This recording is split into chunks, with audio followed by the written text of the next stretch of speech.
संसार की किसी भी प्रत्यक्ष वस्तु से मनुष्य प्रेम करता है, जीवन पर्यंत वो टिक नहीं सकता। जब अदृश्य सत्ता से प्रेम हो जाता है तो जीवन नहीं, हजारों जन्म बीतने पर भी उसकी पूर्ण होती नहीं होती। प्रेम उसी को कहते हैं जिसकी पूर्ण होती न हो। प्रेम उसी को कहते हैं दिन दिन बढ़ते सवायो। प्रेम उसी को कहते हैं होने के बाद उसमें कमी न हो।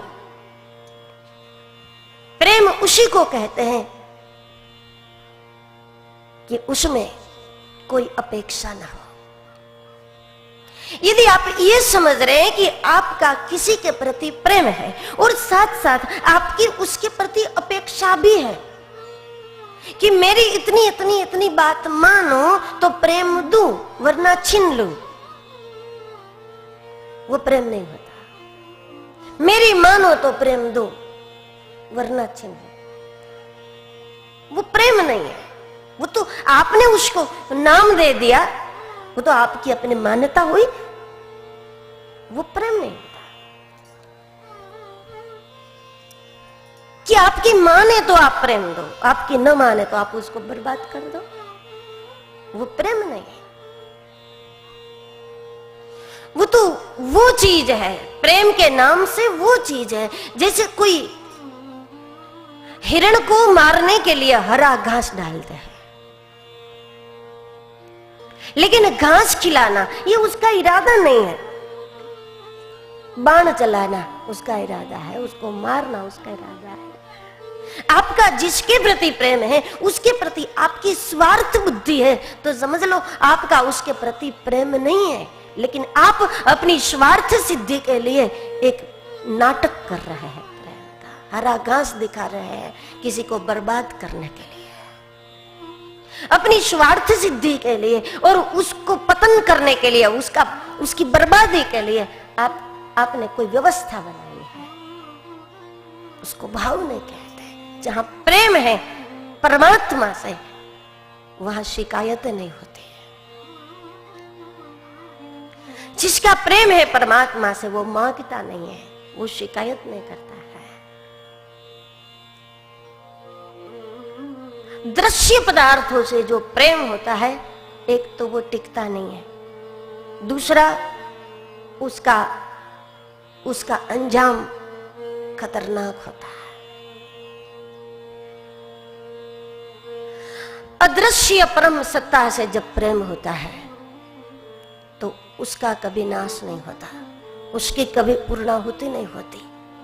परमात्मा से जब कोई प्रेम करते हैं पीड़ा तो उसमें भी होती है, लेकिन परमात्मा के साथ प्रेम करो तो प्रत्येक पीड़ा मंजिल को करीब कर देती है।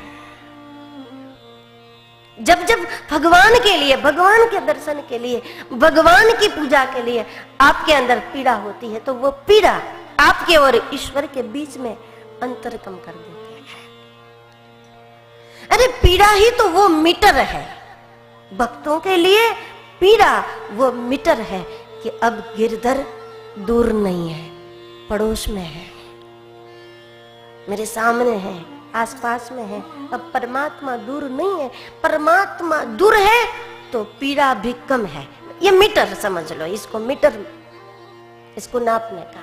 ईश्वर और आपके बीच में अंतर कितना, आनंद और आपके बीच में कितना अंतर, शांति और आपके बीच में। अब उसको शांति कहो, प्रेम कहो, गिरधर कहो, राम कहो, सब एक बात है, क्या फर्क है उसमें। मीरा ने उसको गिरधर कहकर पुकारा, लेकिन आप जो नाम देना चाहो दे दो। लेकिन आपके और सत्य के बीच में, आपके और परमात्मा के बीच में, आपके और आनंद के बीच में, आपके और परमानंद के बीच में जितना अंतर ज्यादा उतनी पीड़ा कम। पीड़ा बढ़ गई तो अब अंतर ज्यादा नहीं है। ये प्रमाण है उसका कि अब परमात्मा आसपास में है, अब परमात्मा दूर नहीं है।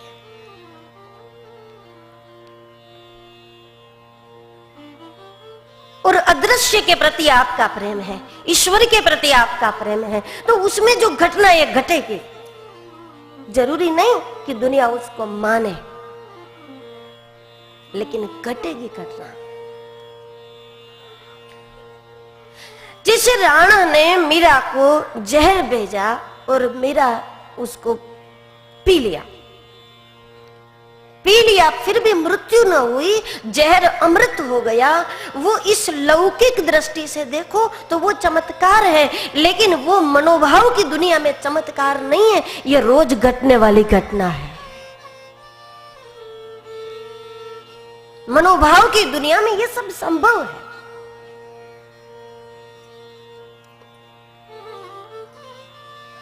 कि जो असंभव है वो संभव होता है।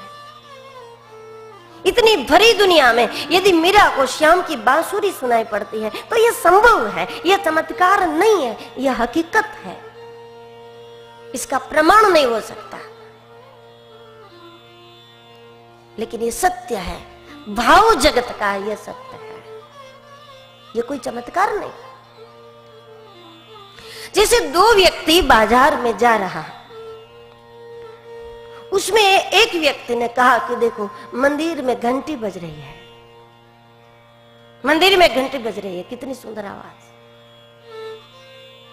और दूसरे ने उससे कहा कि इतनी बड़ी बाजार में चारों ओर इतनी आवाज है, इसमें तुझे घंटे की आवाज कैसे लगी?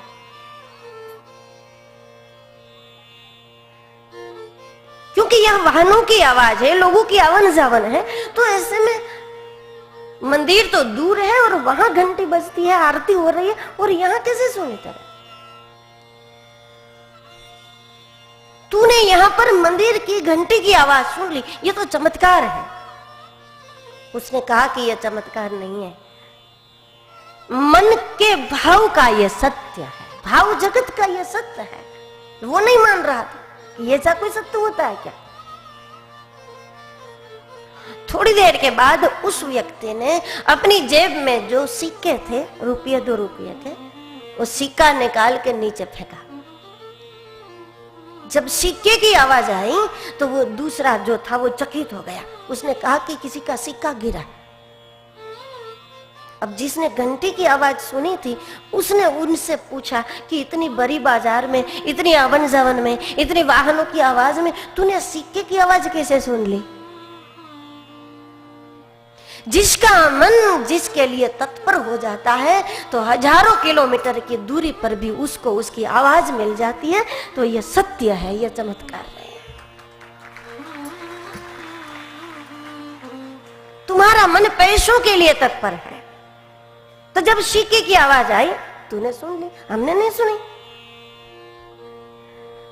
ठीक वैसे ही मंदिर में घंटी की आवाज आई, तूने नहीं सुनी। जिसका मन जिसमें लग जाता है, उसको उसकी आवाज मिल जाए, उसको उसका दर्शन हो जाए, उसको उसकी मुलाकात हो जाए, उसको उसकी मुस्कान मिल जाए, उसको उसका सानिध्य मिल जाए, उसको उसका दर्शन मिल जाए, उसको उसका स्पर्श मिल जाए और उसको उसका अनुभव मिल जाए, तो क्या आश्चर्य है। क्योंकि भाव जगत इस जगत से करोड़ों गुना है। हमारी आंखों के सामने जो ये दुनिया है ये तो बहुत छोटी है, बहुत तुच्छ है, बहुत नाशवान है, अभी है और एक पल के बाद होगी नहीं होगी क्या पता। हरे भरे गांव, हरे भरे नगर, हरे भरे शहर, हरे भरे राज्य, भूकंप का एक झटका होता है तो सब खत्म हो जाता है। वो तो है, आप हुआ पीछे डूब गई दुनिया, ये तो होने पर भी नहीं है फिर भी नहीं है, जबकि परमात्मा नहीं है फिर भी है। प्रेम का जगत जो है, भाव जगत में ये सत्य है। असंभव संभव हो जाए तो ये चमत्कार नहीं है, ये पात्रता की महिमा है।